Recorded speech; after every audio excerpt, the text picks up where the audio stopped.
ನಮಸ್ಕಾರ. ನಾವಿವತ್ತು ಟಿಮ್ಯಾಕ್ agro company ವತಿಯಿಂದ ಇಲ್ಲಿ ದ್ರಾಕ್ಷಿ ಪ್ಲಾಟ್ ಒಳಗದೇವಿ. ಸೊ ಇಲ್ಲಿ ರೈತರು ಅದಾರ. ಸೊ ಅವ್ರ ಬಗ್ಗೆ ಡೀಟೇಲ್ಸ್ ಕೇಳೋಣ. ಸರ್ ನಮಸ್ಕಾರ. ಸರ್ ನಮಸ್ಕಾರ. ನಿಮ್ಮ ಹೆಸರು ಸರ್? ಸರ್ ನಮ್ಮ ಹೆಸರು ಬಸವರಾಜ್ ಶ್ರೀಸಲ್ ಬರುವಂತ್ರಿ ಸರ್. ಓಕೆ. ಹತ್ತನೇ ತಾಲೂಕು ರೀ, ಬೆಳಗಾವಿ ಜಿಲ್ಲಾ, ಚಮಕೇರಿ ಗ್ರಾಮ ರೀ. ಓಕೆ. ಇದು 90 ದಿವಸ ಸರ್ ಪ್ಲಾಟ್ ರೀ. 90 ದಿನದ ಪ್ಲಾಟ್ ಸರ್. ಎಷ್ಟು ವರ್ಷದಿಂದ ದ್ರಾಕ್ಷಿ ಬೆಳಿತೀರಿ ಸರ್ ನೀವು? ನಾವು 6 ವರ್ಷ ಆಯ್ತು ರೀ. 6 ವರ್ಷದಿಂದ ನೀವು ದ್ರಾಕ್ಷಿ ಬೆಳಿತೀರಿ? ಹ್ಞೂ ರೀ ಸರ್. ಸೊ ನಮ್ದು ಟಿಮ್ಯಾಕ್ ಅಗ್ರೋ ಕಂಪನಿ ಉತ್ಪನ್ನಗಳನ್ನು ಈ ಪ್ಲಾಟಿಗೆ ನೀವು ಯೂಸ್ ಮಾಡಿರಿ ಸರ್? ಹಾಂ ಮಾಡೀನಿ ರೀ ಸರ್. ಸೊ ಯಾವ ಸ್ಟೇಜಿಂದ ಸ್ಟಾರ್ಟ್ ಮಾಡಿರಿ ಸರ್? ನಾವು ಅಕ್ಟೋಬರ್ ಚಟ್ನಿ 7ನೇ ತಾರೀಕು ಡೇಟ್ ರೀ ನಮ್ದು. ಅಕ್ಟೋಬರ್ ಚಟ್ನಿ ಇಳ್ದನ ಮಾಡಿದ್ರಿ ಸರ್ ಪ್ಲಾಟಿಗೆ. ಸೊ ಯಾವ್ಯಾವ ಉತ್ಪನ್ನಗಳನ್ನ ಯೂಸ್ ಮಾಡಿರಿ ಸರ್? ನಾವು KC3 ರೀ, KC1, KC1 KC3 ಯೂಸ್ ಮಾಡಿರಿ? ಹ್ಞೂ ರೀ ಸರ್. ಸೊ ಇನ್ನು KC5 ಬಿಡಬೇಕಿನ್ನ ಬಿಡ್ಬೇಕ್ರಿ ಸರ್. ಸ್ಪ್ರೇ ಯಾವ್ದು ಮಾಡಿರಿ ಸರ್? ಸ್ಪ್ರೇ ಕೆ ಮಾಡೀನಿ ರೀ. ಹಾಂ ರೀ. ಆಯ್ತು, ನೆಕ್ಸ್ಟ್ ಸರ್ ಹೇಳಿದ್ದೆಲ್ಲ ಮಾಡ್ಕೊಂಡು ಎಲ್ಲ ಯೂಸ್ ಮಾಡ್ಕೊಂಡು ಹೋದ್ರಿ. ಸೊ ಓವರ್ ಆಲ್ ಇದಕ್ಕೆ ನಮ್ದು ಪ್ರಾಡಕ್ಟ್ ಎಷ್ಟು ಸರ್ತಿ ಬಿಟ್ಟರೆ ಸರ್ ಟೋಟಲ್ ಆಗಿ? ಟೋಟಲ್ ಆಗಿರಿ ನಾವು ಇದನ್ನ 50 ದಿವಸ ತನ ರೀ. ಹಾಂ. ನೀವು ಗೊಬ್ಬರ ನಿಮ್ಮ ಒಟ್ಟ ಬಿಟ್ಟೇನ್ರಿ ನಾವು. ಬೇರೆ ಏನೂ ಬಿಟ್ಟಿಲ್ಲ? ಬೇರೆ ಯಾವುದು ಬಿಟ್ಟಿಲ್ಲ ಬಾಡಿಗೆ ರೀ. ಸ್ಪ್ರೇನು ನಮ್ದ ಮಾಡಿರಿ? ನಿಮ್ದು ಸ್ಪ್ರೇ ಮಾಡ್ಕೊಂಡಿದ್ದೀರಿ. ಸೊ ನೀವು ಪ್ರತಿ ವರ್ಷ ಗೊಬ್ಬರ ಬಿಡೋದಕ್ಕೂ ಈ ವರ್ಷ ನಮ್ಮ ಪ್ರಾಡಕ್ಟ್ ನಿಮ್ಗೆ ಆ್ಯಡ್ ಆಗೋದಕ್ಕೂ ಏನೇನು ನಿಮ್ಗೆ ವ್ಯತ್ಯಾಸ ಆಗೈತಿ? ಬೆಳೆ ಒಳಗೆ ನೋಡ್ರಿ ಸರ್, ಈಗ ನಾವು ಗೊಬ್ಬರ ಬಿಟ್ಟು ಒಳಗೆ ರೀ ಪಡ ಒಂದು ಸಾವನ್ ಹೊಡಿತ್ರಿ ಪೈಲ ಸ್ಟಾರ್ಟಿಂಗ್ ರೀ. ಅದಾದ ನಂತರ ಗೊನಿ ಚಂದ ಕಾಣ್ಲತ್ತವ ರೀ, ಕಲರ್ದಾಗ ಹಸ್ರಾಗ ಬಂದವ್ರಿ. ವರ್ಷ ಏನೈತ್ರಿ ಬೆಳಗ್ಗೆ ಬರ್ತಿದ್ವಿ ರೀ. ಈ ಸಲ ಹಸ್ರು ಗೊನಿ ಬಂದು ಆಯ್ತ್ರಿ. ಎಲಿ ಏನೈತ್ರಿ ಅಗದಿ ಪ್ಯೂರ್ ಗ್ರೋತ್ ರೀ, ಅಗದಿ ಅಡಾಗ್ಲಿ ಎಲಿ ಬಂದ್ರಿ ಈ ಸಲ ರೀ ಸರ್. ಅಡಾಗ್ಲಿ ಎಲಿ ಬಂದು. ಹಾಂ ರೀ. ಸೊ ಹಿಂಗೆ ನಿಮಗೆ ಎಲಿ ಯಾವಾಗ ಬರ್ತಿರ್ಲಿಲ್ಲ ಈ ಸ್ಟೇಜ್ನಾಗ? ಈ ಸ್ಟೇಜ್ನಾಗ ಯಾವಾಗ ಬರ್ತೀವಿ? 90 ಡೇಸ್ ಪ್ಲಾಟ್ ಹೋದ ವರ್ಷ ಅದು ಹಚ್ಚಿ ವರ್ಷ ಹೆಂಗಿರ್ತಿದ್ದು? ಸ್ವಲ್ಪ ಡೌನ್ ಇರ್ತೈತಿ ರೀ, ಕಲರ್ ಹಿಂಗೆ ಇರ್ತಿದಿಲ್ರಿ, ಎಲಿನೂ ಉದುರ್ತಿತ್ತು, ಹಣ್ಣು ಹೊಡಿತೈತಿ ರೀ. ಆಯ್ತು, ಮ್ಯಾಚುರಿಟಿ ಲಗೆ ಬರ್ತಿದಿಲ್ರಿ ನಮ್ದು. ಜಲ್ದಿನ 55-60 ದಿವಸಕ್ಕೆ ಮ್ಯಾಚುರಿಟಿ ಆಗೈತೆ ರೀ. ಮ್ಯಾಚುರಿಟಿ ಬಂದೈತಿ.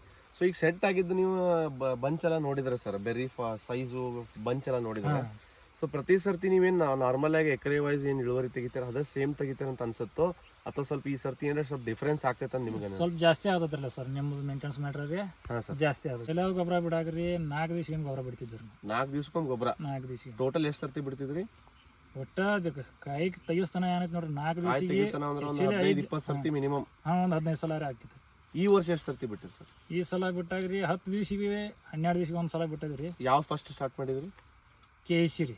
KC3 ರೀ. KC3 ಸ್ಟಾರ್ಟ್ ಮಾಡಿದಾಗ ಎಷ್ಟು ಕೆಜಿ ಬಿಡ್ತಿದ್ರಿ? 5 kg ಕೊಟ್ರಿ ನೀವು ಒಂದು ಎಕರೆ? ಹಾಂ, 5 kg. ಎಷ್ಟು ಸರ್ತಿ ಬಿಟ್ಟಿರಿ ಸರ್ KC3? 5 kg ರೀ. 4 ಸಲ ಬಿಟ್ಟಿದ್ರಿ ನಾವು. 20 kg. ಈ 20 kg ಬಿಟ್ರೆ ಅಡಿಷನಲ್ ಆಗಿ ನೀವೇನು ಪ್ರತಿ ವರ್ಷ ಮಾಡ್ತೀರ ಅಷ್ಟು ಬಿಟ್ಟಿಲ್ಲ? ಇಲ್ರಿ, ಒಟ್ಟ ಇಷ್ಟ ನಿಮ್ಗೆ ಮೇಂಟೈನ್ ಆಗಿದೆ. ಹಾಂ, ಇಟ್ರಾಗ ಮೇಂಟೆನ್ಸ್ ಆಗಿದೆ. ಸೊ ನಿಮಗೆ ಪ್ರೈಸ್ ವೈಸ್ ನೋಡಿದ್ರೆ ಲಾಸ್ಟ್ ಇಯರ್ ನೀವು ಗೊಬ್ಬರಕ್ಕೆ ಎಷ್ಟು ಖರ್ಚು ಮಾಡಿರಿ, ಈ ವರ್ಷ ಗೊಬ್ಬರಕ್ಕೆ ಎಷ್ಟು ಖರ್ಚು ಮಾಡಿರಿ?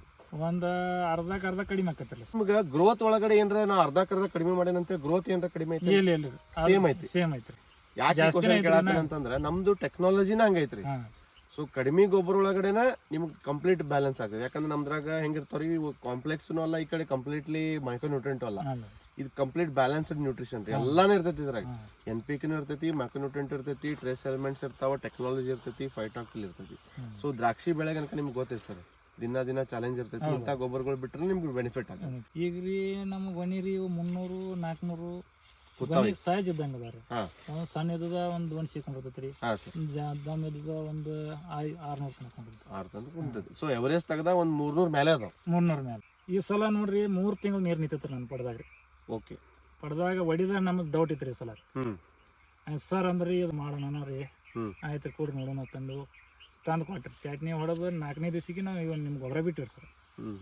ಬಿಟ್ಟು 5ನೇ ದಿವಸಿಗೇನ ರೀ ನಿಮ್ಗೆ ಗೊಬ್ಬರ ಬಿಟ್ಟು 3-4ನೇ ದಿವಸಿಗೆ ಪಡ ಎಲ್ಲ ಒಂದು ಸಾವನು ಎಲ್ಲ ಹೊಡೆದ್ಬಿಟ್ಟಿತ್ತು ಕಂಪ್ಲೀಟ್ ಎಲ್ಲ ಫಾರ್ಮೇಷನ್ ಆಗಿಬಿಟ್ಟಿತ್ತು. ಗೌರ್ಮೆಂಟ್ ಹಚ್ಚರು ಯಾವಾಗೂ ಹಂಗೆ ಒಂದು ಲೆವೆಲ್ ಹೊಡೆದಿದ್ದಿಲ್ಲ ನಮ್ಮ ಪಡ ರೀ. ಯಾವಾಗೂ ಬಂದಿದ್ದಿಲ್ಲ.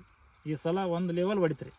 ಸೆಟ್ಟಿಂಗ್ ಏನ್ರಿ 16ನೇ ದಿವಸಿಗೆ ವಾಸ್ ತಕೊಂಡ್ರಿ. ವಾಸ್ ತಕೊಂಡ್ ಬಳಕ ನಮಗೆ ಅಗದಿ ತೆಳ್ಳಗೈತೆ ಅಂದ್ರೆ ಮಾಲ್ ನಮಗೆ ರೀ ಗೊನಿ ಚಂದ ಕಾಣ್ತಿದ್ರಿ. ವಾಸ್ ತಕೊಳಕ್ ನಮ್ಗೆ ಹೆಲ್ಪ್ ಆತ್ರಿ ಅದು. ನಿಮ್ಗೆ ಬೆಳಿ ಸ್ಟ್ರೆಸ್ನಾಗಿದ್ರು ಇಳುವರಿ ಕಳ್ಕೊಳ್ಳಾರ್ದಂಗ ನಮ್ಮ ಪ್ರಾಡಕ್ಟ್ ಸಪೋರ್ಟ್ ಮಾಡಿತ್ರಿ. ಇಳುವರಿ ನಮ್ದು ಇಟ್ಟು ಬರ್ತಿದಿಲ್ರಿ ಅದು. ಈ ವರ್ಷ ಇಳುವರಿ ಇರ್ತಿರ್ಲಿಲ್ಲ. ನೀರ್ ಹತ್ತೈತ್ರಿ, ಮಾಲ್ ಬೀಳಾಗ ಮೊದಲ ನಾಜುಕ್ ಬಿದ್ದಿತ್ರಿ ಅದ. ಓಕೆ. ಸಣ್ಣ ಗೊನಿ ಭಾಳ ಐತ್ರಿ. Okay sir. ಸೊ ಇದರಿಂದ ನೀವು ಓವರ್ ಆಲ್ ದ್ರಾಕ್ಷಿ ಒಳಗಡೆ ಏನ್ ನಿಮ್ದು ಎಕ್ಸ್ಪೆಕ್ಟೇಷನ್ ಇತ್ತು ಅದನ್ನೆಲ್ಲ ನಿಮ್ಗೆ ಸ್ಯಾಟಿಸ್ಫೈಡ್ ಇದೆ ರೀ? ಏನಿಲ್ರಿ, ಮಾಡ್ಲಾಕ್ ಚಲೋ ಐತ್ರಿ ಅದ. ಹಾಂ ಸರ್. ಗೊಬ್ಬರ ಖರ್ಚು ಕಡಿಮೆ ಆಕೈತ್ರಿ. ಹಾಂ ಸರ್. ತಗೊಳತ್ನಾಗ ಕಾಸ್ಟ್ಲಿ ಅನಿಸ್ಬೋದು ಕರೆ ರೀ. 10 ದಿವಸಿಗೆ 12 ದಿವಸಿಗೆ ಒಂದು ಗೊಬ್ಬರ ಬಿಟ್ರು ನಡಿತೈತ್ರಿ ಅದು. ಓಕೆ. ಈಗ ನಾವು 4 ದಿವಸಿಗೆ ಗೊಬ್ಬರ ಬಿಡ್ಬೇಕಾಕೈತ್ರಿ. Correct sir. ಬೇರೆ ಬಿಡ್ಬೇಕಾದ್ರೆ ನಿಮ್ಮ ಗೊಬ್ಬರ ಬಿಟ್ಟು ಅಂದ್ರೆ ಒಂದು 10-12 ದಿವಸ ತನಕ ಒಂದು ಮೇಂಟೆನ್ಸ್ ಮಾಡ್ಕೋತೈತ್ರಿ ಅದು. ಅಂದ್ರೆ ಹೆಚ್ಚಲ್ಲಿ ಹೇಳ್ಬೇಕಾದ್ರೆ ಒಂದು 5-6 ಗೊಬ್ಬರದಾಗ ಅಂದ್ರೆ ನಿಮ್ಗೆ ಪಡಾನ ದಾಣಿ ಬರ್ತೈತ್ರಿ. ಮಾಡೋರಿಗೆ ಅದನ್ನ ಅಟ್ ಮಾಡ್ಕೋಬೋದು. Okay sir, thank you sir. ನಮಸ್ಕಾರ.